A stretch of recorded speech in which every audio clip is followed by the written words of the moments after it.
What up, everybody? Double G and Jeremy here again. Our second Fight Game podcast of the weekend. We'll talk about all the things that we've done and seen so far, and then we'll kind of preview WrestleMania. SmackDown was last night. We have our thoughts on SmackDown. We'll talk about Jeff Cobb and Hiroshi Tanahashi. Sure. We'll talk about a little bit about Collision. We both saw Collision. The only reason I watched Collision is because we're going to do this show. I would have watched it when we got back, but I feel prepared. I can't believe we actually did watch all the things that we did get to watch while being in Las Vegas. Yeah, we were out the majority of the day yesterday, so it wasn't like we were sitting around doing nothing. But we got back 10, 11 o'clock last night, and I think we both kind of took our assignments and decided to watch what we were going to watch. And between that and this morning and, firing up NXT in the other room and going with the show and coordinating that, there has not been a dull moment. Yeah, as we're recording, Big Dave is watching NXT in one of the rooms. We actually had to move him out because the volume was a little high, so we kind of locked him in his own room so he could watch in peace. But also, because of where we are, the bedrooms are very close to where we record. So Bryan and Vinny, if people were watching last night, Bryan is very animated sometimes, and he'll peak. His voice will peak at certain moments, and a couple nights ago I was trying to get to sleep, and I'd finally fall asleep, and then he would get excited about something, and I'd go, "Oh my gosh!" So last night I figured out how to fix that. Yeah, when it's time for me to fall asleep, I'm done and I'm out. And I was able to fall asleep with there being a single wall between Bryan and Vinny giving their review of a Joey Janela show and me trying to get sleep. And I think a lot of it had to do with being out 12 hours, just engaging with all kinds of great people and having a great time yesterday. But it was time to put my head down. Not even Bryan and Vinny could keep me up.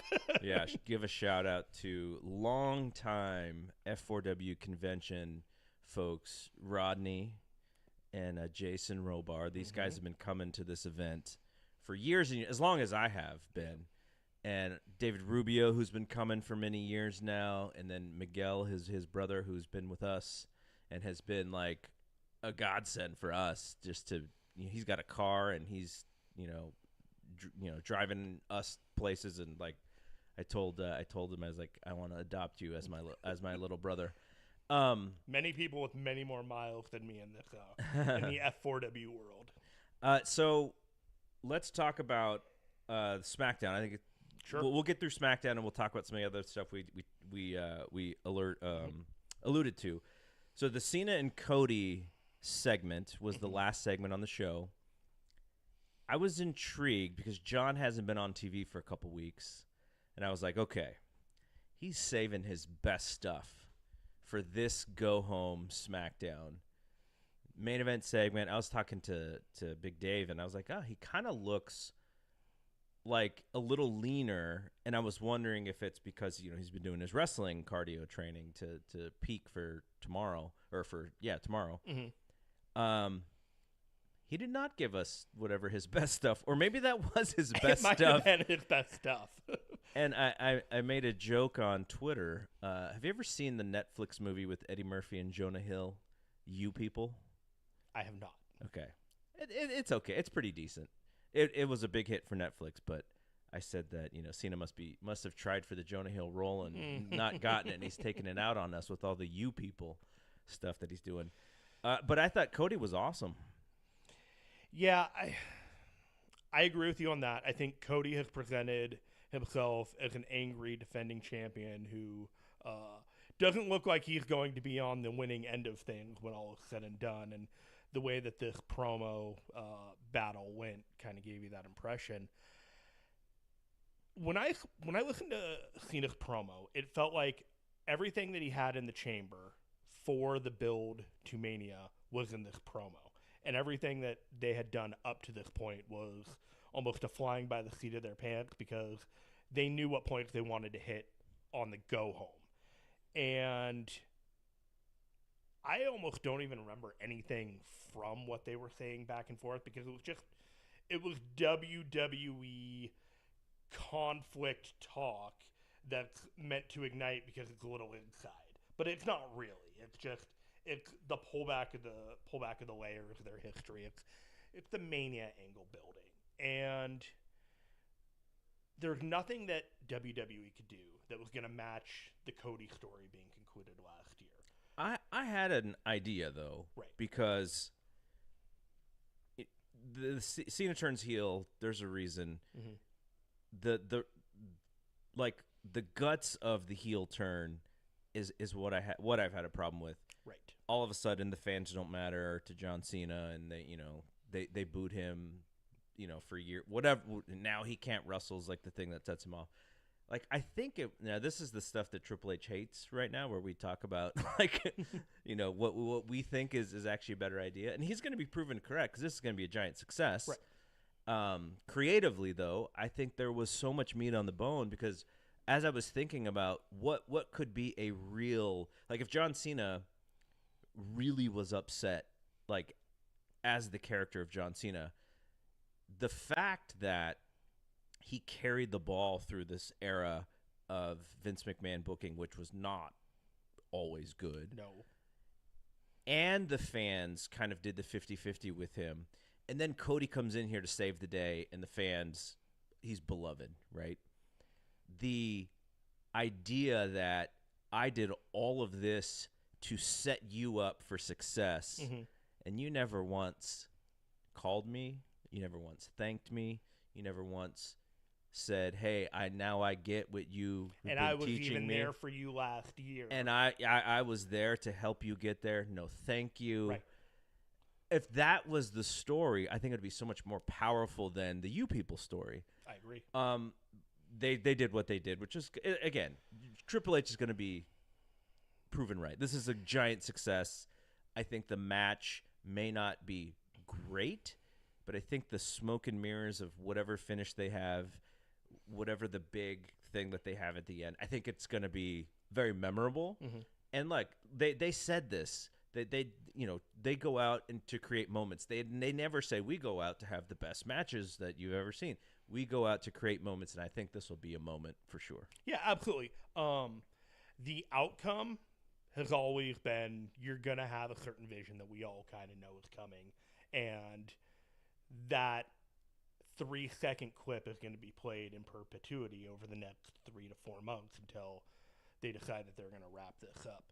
The one thing about the angle as a whole, and this goes to all wrestling promotions of a certain level,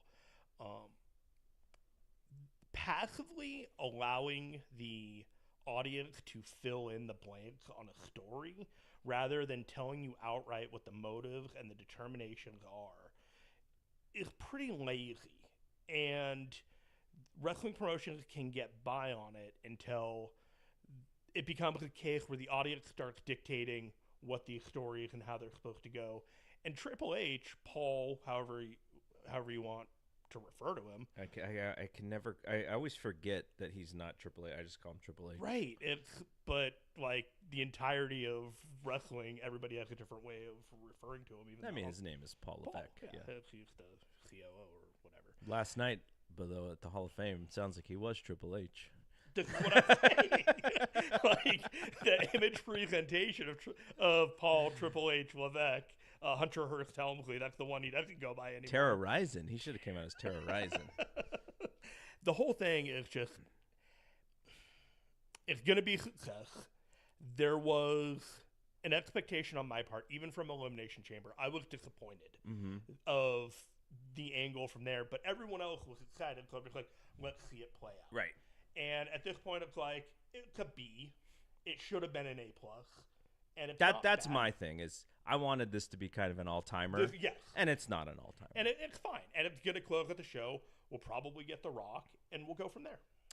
Rey Mysterio was injured in a 6-man tag on SmackDown, and that may put his match with El Grande Americano in jeopardy for today. I think it's today. His participation in the match. Do you think the match will still happen? I think so. So there's a spot in the match where Rey's running and chasing, and he runs around the ring, jumps to the apron, and you said it was Julius, right? Yes. And Julius Creed yanks him from the mat down to the floor, and it's possible that he like yanked on his calf, which may have like messed up his knee or something. But or it could have been the impact on the ground.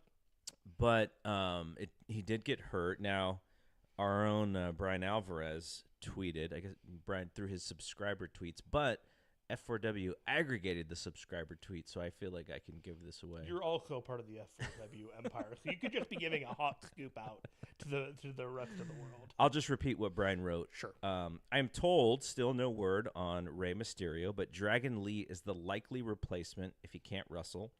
They could do Phoenix, but my presumption is El Grande needs to win the first match, and they probably wouldn't want to beat Phoenix so early. So I have two thoughts on this. Mm-hmm. If Rey is only hurt for a short amount of time, and let's say that it's a couple weeks and he can actually do it, then maybe beating Dragon Lee as the sympathetic, hopefully giving Dragon Lee a good match. If you allowed him and Chad Gable to have a good match, they could have a fantastic match. But hopefully giving Dragon Lee something so that the fans could get some sympathy when El Grande finally does beat him.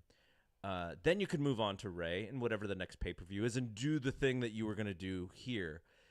If Rey is going to be out for an extended period of time, then maybe I say you do Phoenix and just run the program that you're going to run with Phoenix in the Rey spot. And I think that even if you have to beat Phoenix at WrestleMania, Phoenix getting the revenge eventually will be okay. Especially if there's like a heel finish, right? Sure. If you protect him in that way.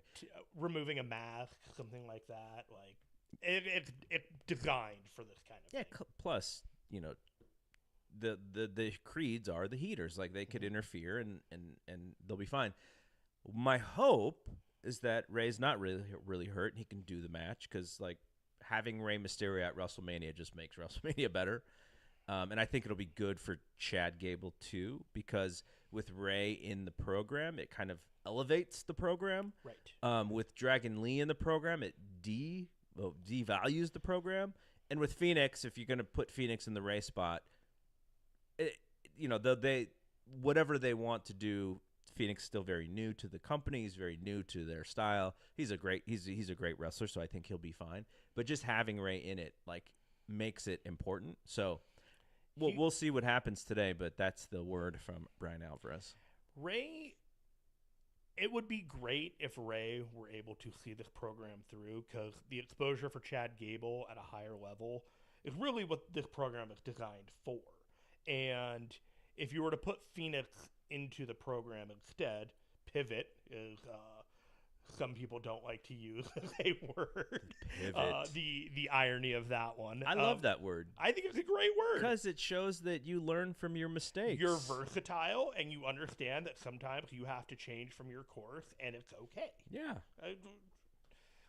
Anyways, if Rey could see this through, it'd be great exposure to see this program through all the way to SummerSlam.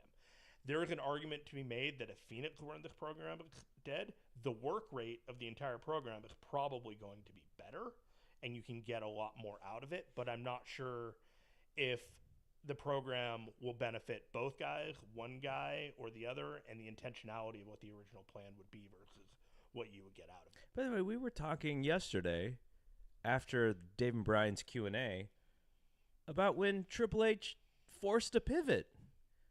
WrestleMania 17, he beats Austin in that what is that match called? 3 something of hell or 3 stages of hell. Right? Beats Austin. Austin then goes to beat The Rock. Austin then turns heel, and Triple H was supposed to be the babyface chasing Austin. And they pivoted. Or pivoting Kurt Angle, Stephanie, and Triple H. He loves pivots. Until he doesn't. Sometimes to the detriment of the program, but he loves them. Maybe he doesn't like pivots because there's another guy around making him pivot. Okay, so Seth came out to start the show. Sure. He's amazing. He's an all-star, and he's a guy who's been doing a lot of hard work in the shadows on Raw and being almost a supporting character in these big angles. It's his time to shine. Okay, if pro wrestling was a meritocracy, Seth is like his merit badge cash. he's just like the world champion of world champions, right? His flowers are decorated. Like, think of the thought that he put into his promo on SmackDown. It was about a lot of it was about CM Punk. Mentioned, CM Punk coming back to wrestling because of the paycheck and all that. Think of the thought that Seth put into his promo versus the thought that they put into John Cena's "You People" promo. Like, it was miles ahead of it, and I just think Seth deserves all the flowers. I said it was Jey Uso's weekend to win yesterday when we talked to Ben. Ben had Seth. Ben thinks Seth is going to win this match and take Heyman with him, which they are making you believe that is a major possibility. I don't think it's going to happen. If it does, I think it'll be awesome, but I do think it's a little bit of a red herring. But Seth has been the MVP of this program, and to out MVP Roman and Punk, that's effort, and I think he's doing an awesome job. There were moments where CM Punk just absolutely lit the world on fire with his promos and moments in this whole feud. Roman just had to be Roman. Paul Heyman did a lot of supporting work, but the fire starter really was Seth. Everything in this build has been his addition of saying, this is BS, this is BS, you guys don't understand, but like, these two guys, they're the worst. They're the worst. And they're both peeling back, and they got their babyface role right now. So there are questions of what Seth could do coming out of this match. I think the only person that I would believe isn't winning this match is Roman, because if the loss of Paul Heyman meant he still won the match, then Paul Heyman not being there meant nothing. So I believe it could come down to CM Punk or Seth Rollins at that point, and the Paul Heyman alliance is probably going to be what, puts the guy over the top. They should threaten Roman that they're going to show his beefcake photos from Vanity Fair on the big screen. They should threaten that, and also a stipulation that if he loses, he has to double his work dates for the year. Nah. The more Roman is special, the better to me. Yeah. Carmelo Hayes won the Battle Royal, the Andre Battle Royal. Okay. And the final three were Carmelo, Andrade, and Rey Fenix. And Rey Fenix walked the top rope, and he was pulled out of the match by El Grande Americano. So he does have a way into the match if it's him. If Rey can't go and they want to do Phoenix, like, he's got an easy story in. A fortunate pivot that they didn't plan on. Wade Barrett did 2 interviews that were pre-taped, but I don't even know where it was. One was outside, I think the arena, and kind of an outdoor patio with Charlotte, and Tiffany was inside the arena somewhere, both sitting down. They took about a minute with each of them. They built on the 2 weeks ago kind of shoot work reality stuff show style that actually created a lot of momentum for the match. They're going with what works, and it was a little bizarre with Charlotte trying to refer to whatever that issue is. We've moved past it, which, it's like you're going with whatever you can to make this angle hot. And there is a level of interest of, like, what part of this is real, what part of it isn't, who's actually going to win this match, who's on the rise, who's not. And it's not my favorite, but I can't argue that when I watch it, it's like they're making the best of a bad situation. It was the best thing that they could, because it was flat to me before we got there. Yeah, best of bad situation is all I got. There was a scenario with the 3 women in the Io Sky, Rhea Ripley, and Bianca Belair match. And then Naomi, who is someone who is also doing fantastic work, she came out, and there was a little bit of Bianca being like, not right now, like, I got this thing going, and now you're here, which had Jade come out. And then Naomi ran away. And then Jade got nose-to-nose with Rhea. Rhea's like, you're not even in this, like, whatever. And then Naomi hit Jade in the back, and she bashed into Rhea. The whole thing ended with Io Sky, doing something crazy and landing on all of them.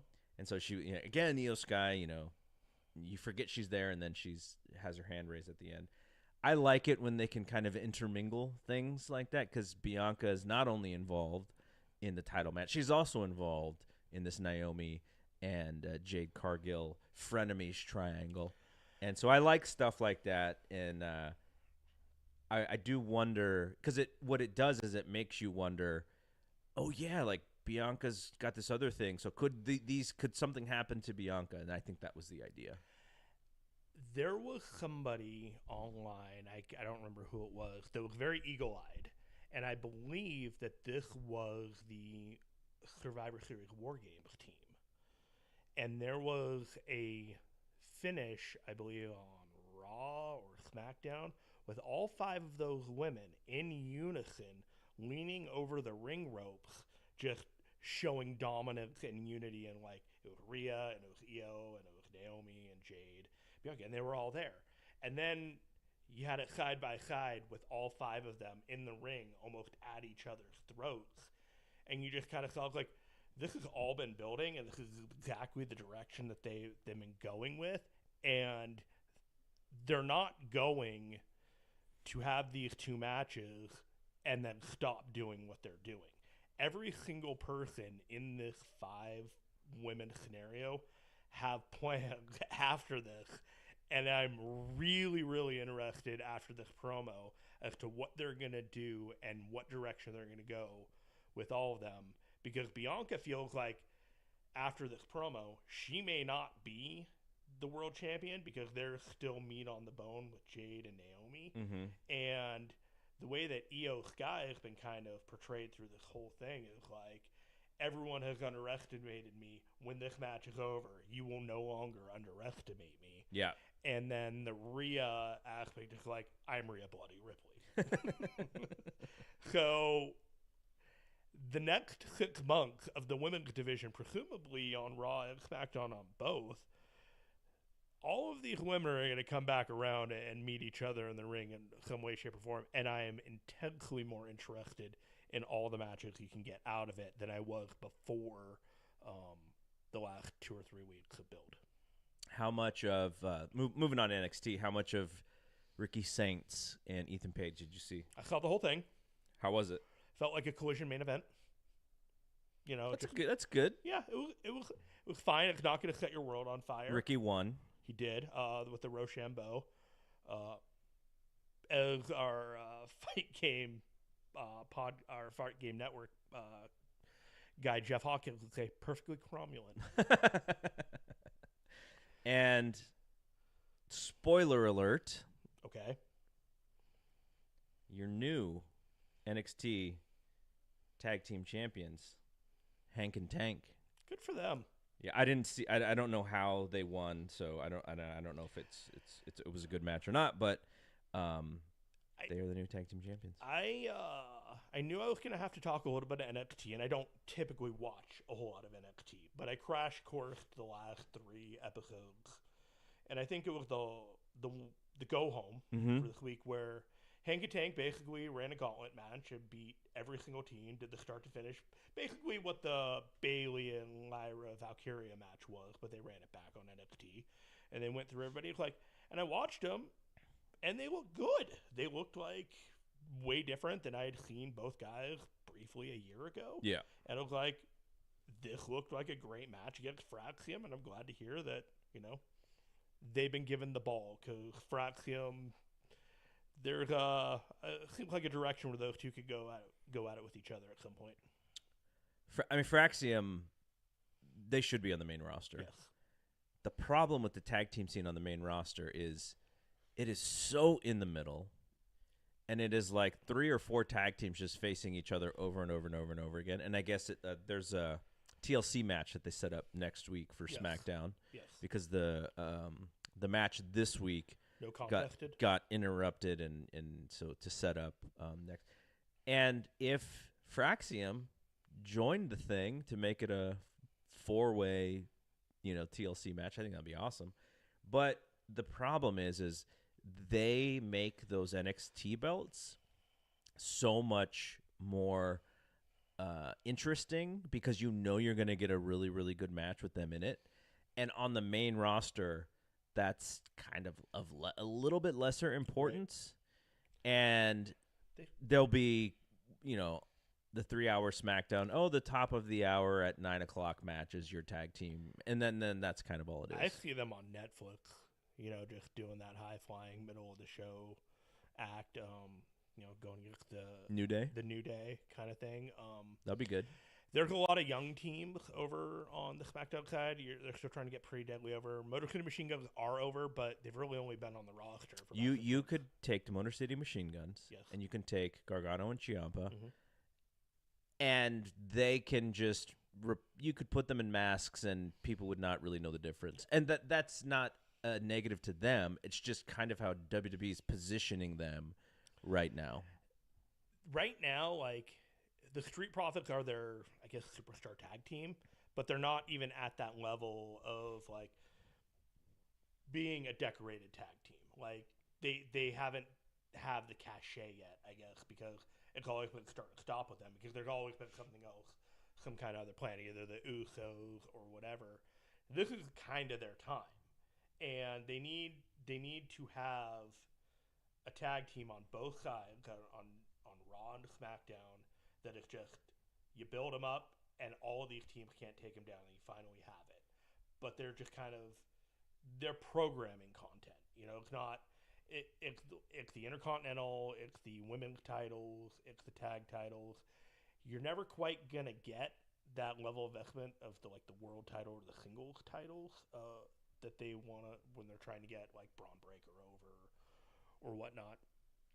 So until that time comes, you've got great teams, but they're just going to be doing whatever they're going to do to fill the content. And that's kind of how I feel the tag teams are positioned in WWE. You know what I would do with the Street Profits if they are your team? I would somehow try to get them aligned with Cena if Cena does win the title tomorrow. That'd be good. Because it would align them with a top act, and you elevate just the idea of the tag titles being a main act.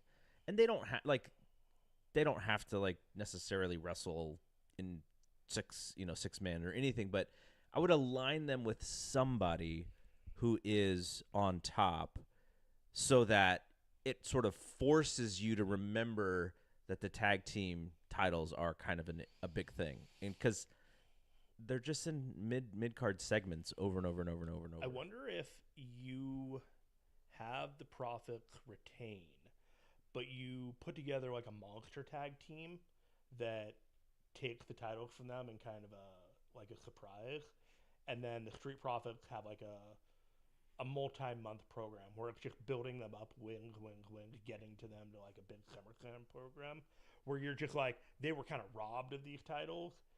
And you're really putting the focus on them instead of, you want to make sure all the tag teams in the division are getting a little bit of love, which right now they are, but it's everyone's on the rise because you have a certain amount of output that you can give to this rather than one getting all this output and getting launched. So Joe Gilbert, who is our buddy in the Fight Game Media Discord, he kind of controls the WWE sections. He said, if you only watch one match from the NXT show, watch tag title match. So it sounds like the tag title match was really good. I mean, is it the only? No, yeah, Ethan Page and Starks, Ricky and then they had the pre-match, the pre-show match. Are the only one-on-one or tag? Everything else is just a three-way multi-person. Yeah. So I'm glad to hear it because I think that's a good match.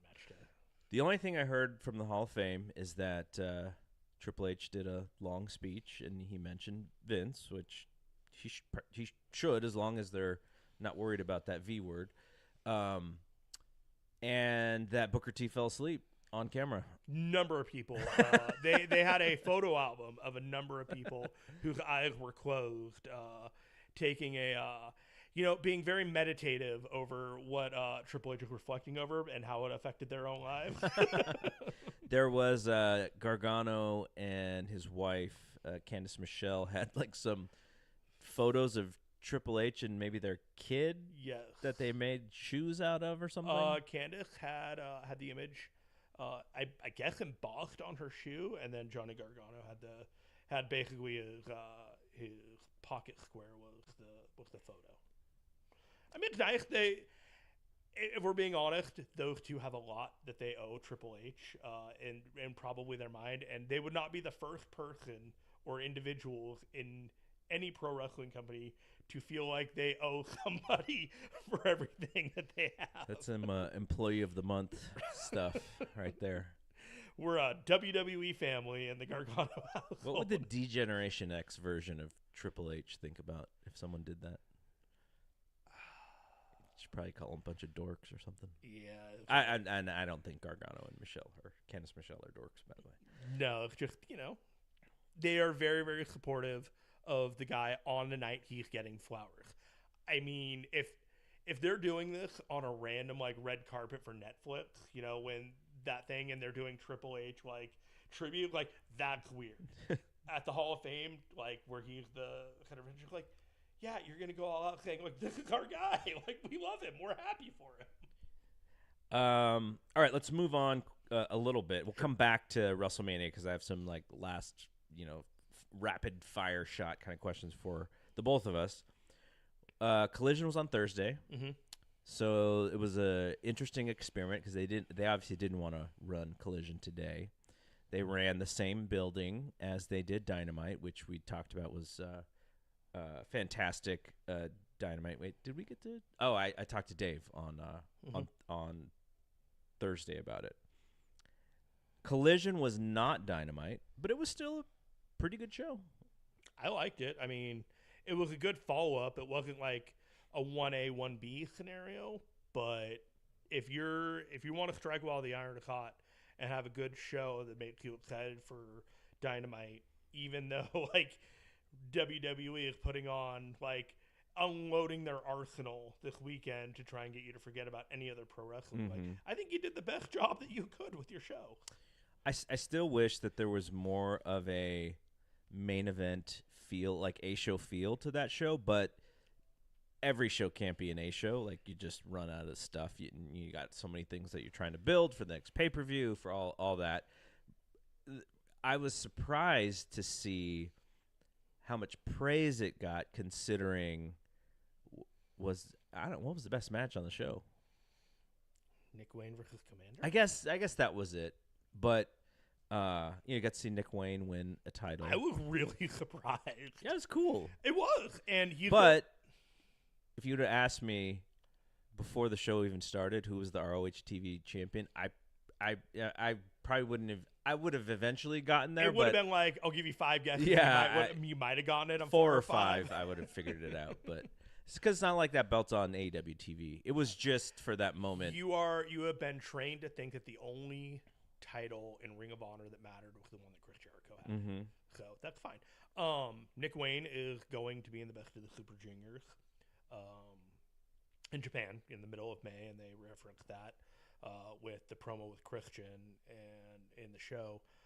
I was really worried of what Nick Wayne was gonna be, like losing a lot, whatever it was gonna be. But now he's been given a title, so I think the influence of Tony Khan over the New Japan booking of both Kevin Knight and Nick Wayne, Kevin Knight, who also looked really good on that show. Archer. He did. People were wondering if that was going to happen.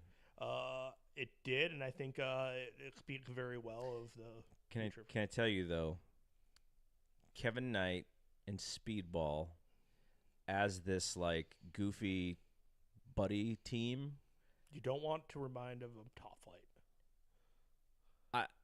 I'm interested enough to give it a chance because Speedball's a dork. Like that is who he's playing like on TV. Cornball Mike Bailey. Yes, like He's a dork on that show. His promo delivery is kind of interesting, but I think there's charm in it, which is what I came out of. After he a goofy charisma. Yeah, it's a goofy charisma. It's a little bit of a nerdy charisma. But does he uncool Kevin Knight? I hope not. I hope he doesn't, because I think Kevin Knight's got some promise. It won't matter because Kevin Knight will be off AEW programming. But when he comes back, it seems like they got this like I think that they'll probably have a buddy different cop plan for duo. him. There's no direction for those two as a tag team. They're not going to be the two to beat the Hurt Business. They're just going to be guys killing time. And I hope there's a better plan for both of those guys rather than just like, we'll put you in a tag team and we're going to have like high-flying good matches. Because you brought in Speedball, you bring in a bunch of these guys, and if that's what Speedball's doing, and you already have Josh Alexander like in with the Callis family, which also happened over the course of these days, Rocky Romero joined the Callis family. Rocky Romero and Roppongi Vice is Roppongi back. Vice is reunited, thus showing again that Tony Khan loves his 2018 New Japan Pro Wrestling. The best time. We're getting Omega Okada again. It's like, let's run the hits, guys. I love Ricochet. He's fantastic. Rejuvenated. This heel version of Ricochet is like the in-ring is the in-ring. He's not going to all of a sudden, do side headlock. I would love to see more cheating from him because he is a heel, but he still wrestles that babyface style. His promo work is amazing. Like those guys are talking, he just comes in and he just goes, "Shut up, shut up, shut up, shut up." Like like that thing just cracks me up. And they just shut up. They just listen to him. So he came in October to AEW? Yeah, I don't even remember. So it was rough. He had a rough 4 months. He came in and it was like the baby face, and people were, kind of just wasn't the reaction that you're getting. And there was a lot of work to retool this guy behind the scenes with a lot of people just working really hard to redevelop this guy into something new. And January was messy because he was over in Japan wrestling these matches. No one was really taking him seriously as a contender for the IWGP challenger for that Sabre Jr. And it was just kind of like there was this, they had to get through that. They had to get through the crap until everything opened up. And from late January to now, that dude has been on fire. Yeah. He is on the run of his life. And I'm exceedingly happy for him because he was one of those guys where I wasn't sure. And I never want anyone to fail, but there are guys that I'm not sure they're going to succeed in the positions that they're in, and he is, and damn it, I'm so happy for him.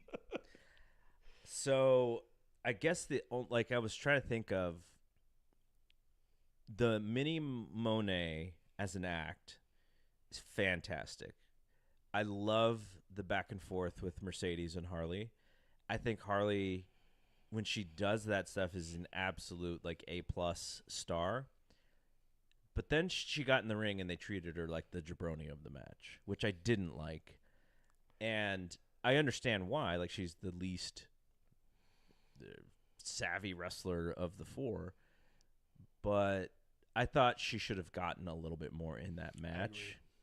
And because how is Mercedes, like eventually Mercedes is going to accept her and they're going to be like this really fun tag team. But if Harley is trying to impress Mercedes to be the what does she call the tag team? The Wrath Money Train. Yeah. Like, why is Mercedes going to accept her if she keeps losing all the matches? She needs to win. Like, it's either you have enough heart to win me over, and if that's the case, that's the driver to turn Monet babyface, right? Like, there's nothing other than, like, I'm watching this person finally, like, show me what I'm missing and turn to the side of good or whatever. I could see that being the direction of it.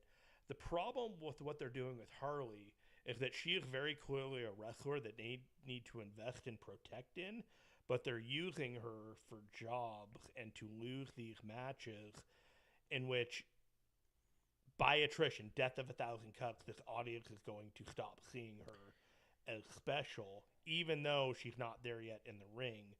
They want to see her because they believe that they've adopted her as their person.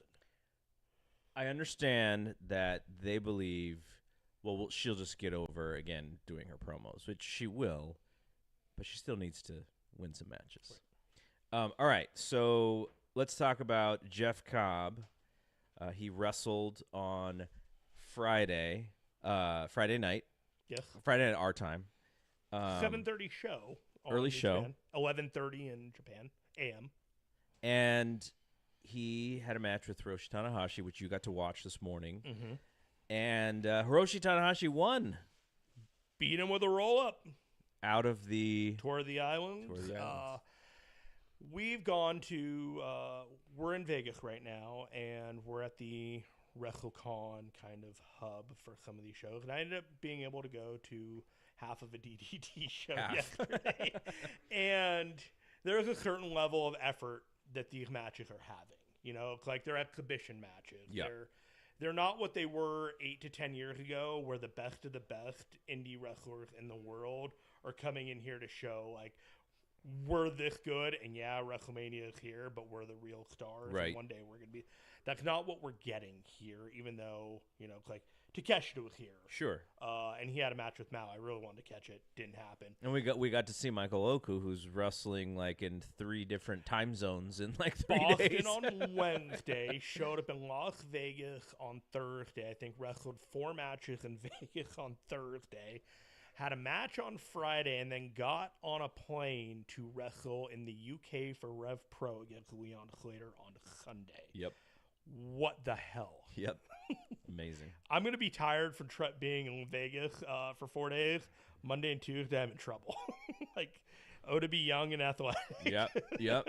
That dude, I mean, he looks like a very well-spoken and cool dude. So, Jeff Cobb had this match with Tanahashi, and like I said, it was just kind of an exhibition match. The meat of it was the before and after. Hiroshi Tanahashi is doing his kinship, where he's just doing these singles matches, and he's trying to make sure that he does a match with everybody on the roster this year. And this was his chance to do it with Cobb. So they got it in, got it out. Tanahashi's in the ring first. Cobb comes into the ring. They get to the face-to-face. Tanahashi says something to him and points his finger at Cobb. Cobb turns around and tries to go to the ring and do his little entrance. He's bawling. He is absolutely just... The moment has overtaken him, and, you know, the kind of audience feels it. You think LaRocca cried? I think he did. I think LaRocca probably cried. I think if he's watched it yet, shout out to John LaRocca, my usual Fight Game podcast co-host. I got teary-eyed. I'm got no issue. I've watched a lot of Jeff Cobb matches. Yeah. You know, there's a history of, like, you invest in some of these guys and you see that, like, they're leaving. It's like, it's a hard decision. It's like, this is his moment to really just financially secure him and his family in the future, and really secure a legacy in the greater wrestling world more than New Japan. Because the reality is New Japan is a very niche promotion. The big time is WWE and AEW. And if he's going to WWE, he is going to do very well for himself in the current climate. So he knew this was it. And their 10-minute match ended with a tour of the islands and a roll-up. Cobb is kind of a fun guy in the ring when he wants to. He'll do the other guy's moves and kind of do a senton and little stuff there where it's just kind of like, I'm gonna enjoy myself. That's why it felt like a WrestleCon match. And then afterwards, you know, Tanahashi got the roll up on him, and, you know, Tanahashi came back around and made the referee raise his arm again one last time, make sure, like, I got the better of you, guy. And then they got back in the ring, and Cobb got face to face, and they shook hands and they hugged. And then Tanahashi gave him the ring, and Cobb was surrounded by Templario and Jacob Austin Young, Great O'Khan, Francisco Akira, and Callum Newman. Chris Charlton came into the ring and did a translation where Cobb, very teary-eyed and very cracked voice, translated and thanked the fans, even though the fans were thanking him over the last few days. Really just making sure that it was he let the fans know that it was them that he owed his thanks to, the staff, the music, a really great send-off for a guy, and really happy for him and what he's got going for the future. He tweeted about 19 hours ago, nice photo of him doing the hang loose sign with the New Japan logo in the back, and the tweet says, "Then, now, forever." So that's his last send-off tweet. He said, "Never say never," that he will never be back in New Japan, but it was going to be aloha for now in the backstage comments. All right, let's circle back to WrestleMania. We'll end the show with just these last rapid-fire kind of questions. Not talking about moments, not talking about vibes, simply talking about in-ring. Okay. What is the match you are most looking forward to this weekend? Punk Roman Seth. As a match. Because that's there's going to be some long that is entrances. a stage play. That is. There's going to be lots of smoke and mirrors. There's going to be lots of acting.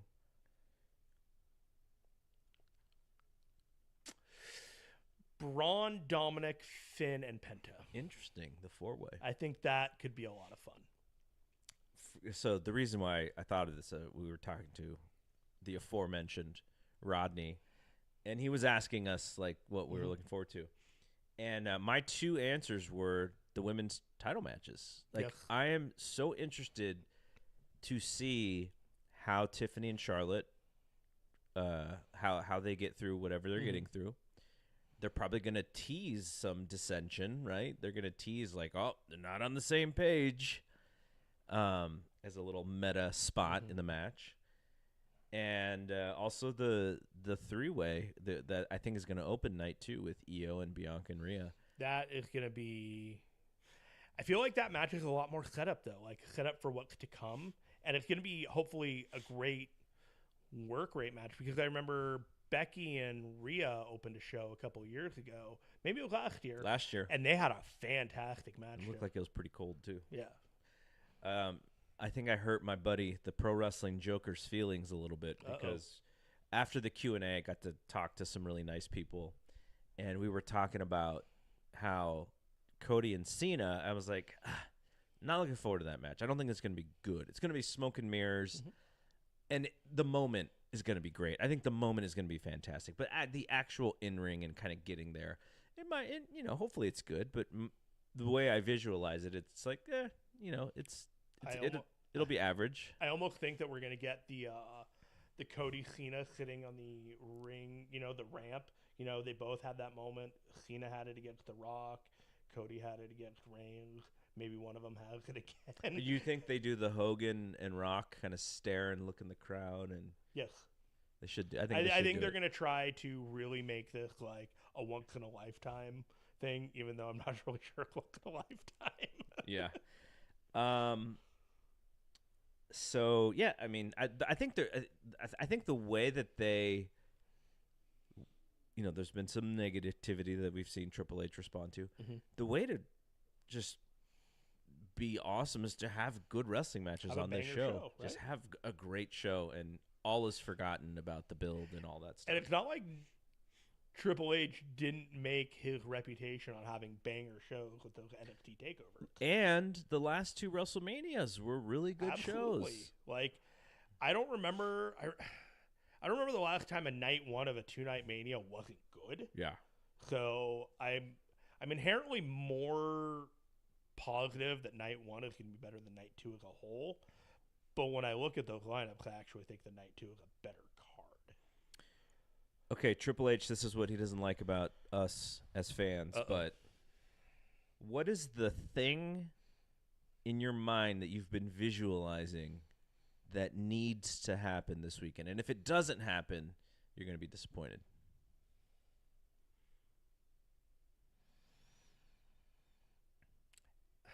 Jacob Fatu steamrolling LA Knight.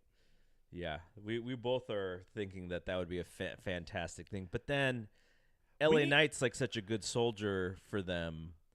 And he could be a good soldier in the future, but you kind of need one good squash match on. Like, this show just kind of needs, like, a moment like that where it's like, holy crap, that guy just got murdered. Yeah.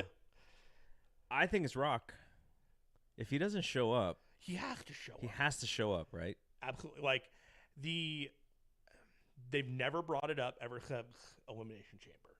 They've mentioned his name in a promo. I think Cody mentioned it in one of the promos. But they've never promised. No. They've never giving you an indication. His face has not been on the screen.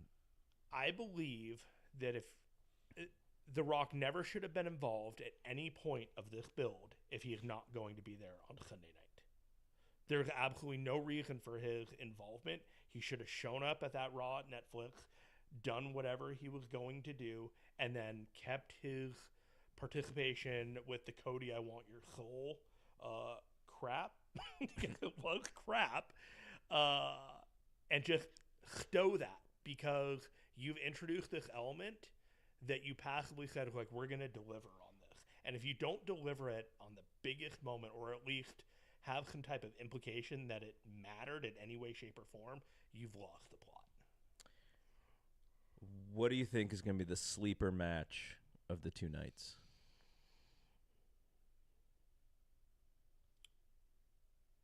Well, if Phoenix is the replacement for Rey Mysterio, I think the Grande Americano Phoenix match could be unbelievable.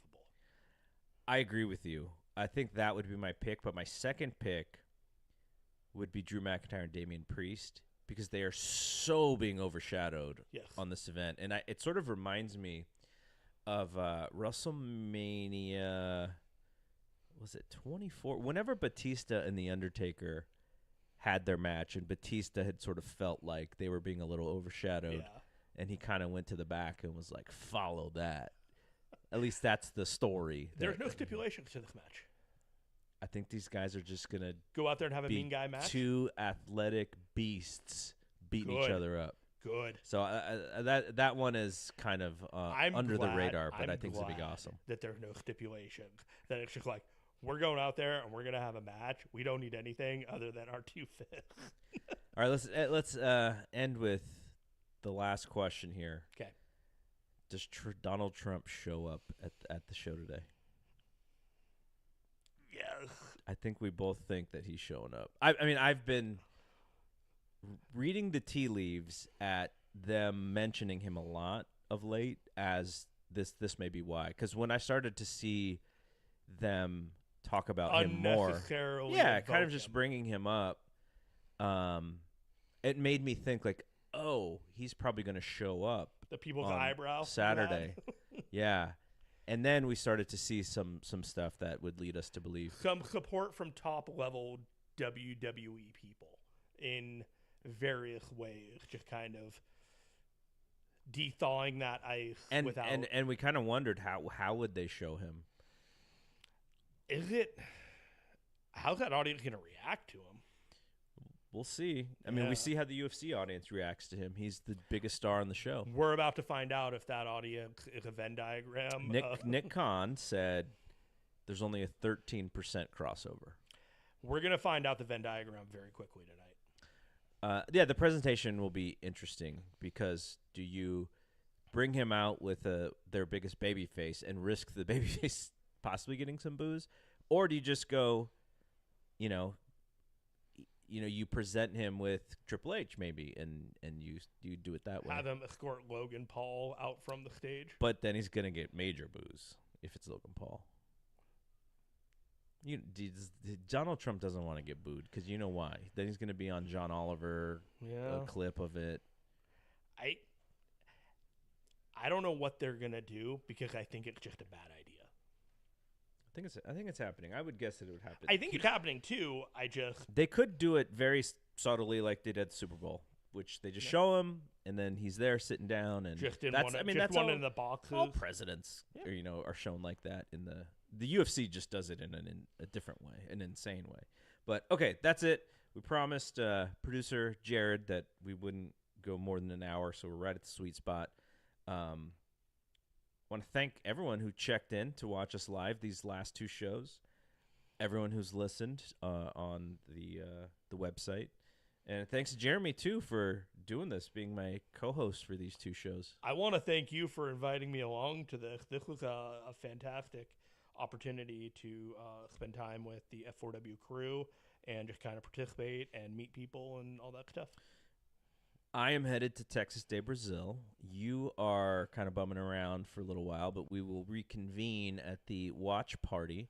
So for folks who are doing that at the Cosmo, we're having the watch party and then the after party. But, yeah, that's it.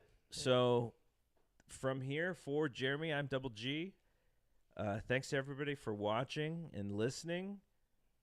Peace out.